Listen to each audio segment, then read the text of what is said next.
And welcome back. Well, you hear it all the time. A friend or someone you know gets hacked online, but they have no clue how it happened. So joining me now is Kevin Haley. He's the Director of Security, Technology, and Response for Norton by Symantec to debunk some common cybersecurity myths. Good morning, Kevin.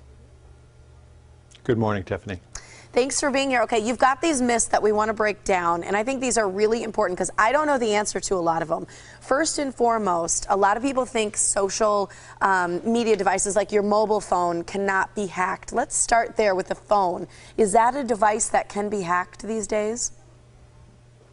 Yeah, absolutely. It's a complete myth to think that you're protected there.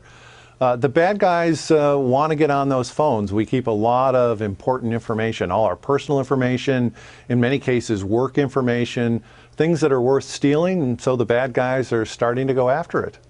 Is there anything we should do that we can do about our phone's safety? Yeah, there's many things you can do. Of course, you need to password protect your phone. You need to be suspicious about applications that somebody recommends to you in an email to download onto your phone.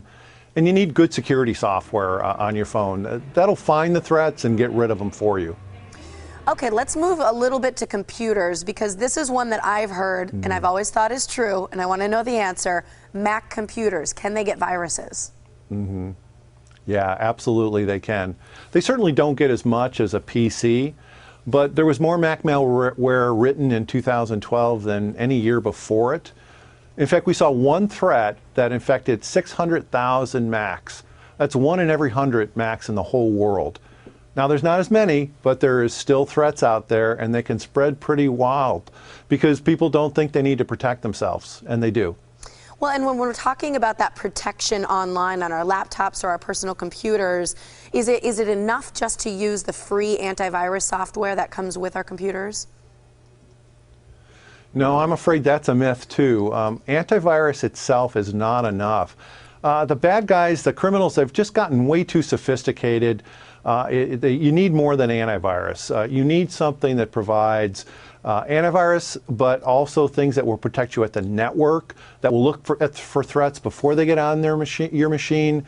You need to have behavior technology that will look for suspicious activity or behavior on your computer, identify it as malware, and help you get it off the machine. You need a product like Norton, which has all these technologies in order to really stay secure today. Why do you think all the threats are moving to our social media sites, you know, like a Facebook or, you know, Pinterest? Are we having issue with a lot of those sites too nowadays?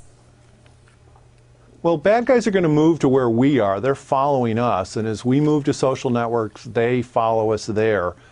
And in a social network, we tend to feel a little safer. We're surrounded by our friends, so it's a little easier for the bad guys to fool us into clicking on malware, watching some video that's going to lead to malware, filling out surveys that are actually bogus. They're just trying to get us to give up information in order to get a free prize. So it's easier to get at people in social media. That's why they have to be a little more careful when they're on it. Okay, those are really good tips, and I think just in general, you don't know right away if you have a virus, right? You really have to be careful every step of the way. Right. I mean, the bad guys don't want you to know they're on your machine. So that's why you need help. That's why you need a good security product to help you combat these bad guys. Is there any place that we should go to learn more about security online? Yeah, absolutely. You can go up to our website, Symantec.com/threat report. We talk about all the malware, all the threats we've seen in the last year, and it's interesting reading. Thanks, Kevin. You debunked some of those myths for us. Thank you. Absolutely.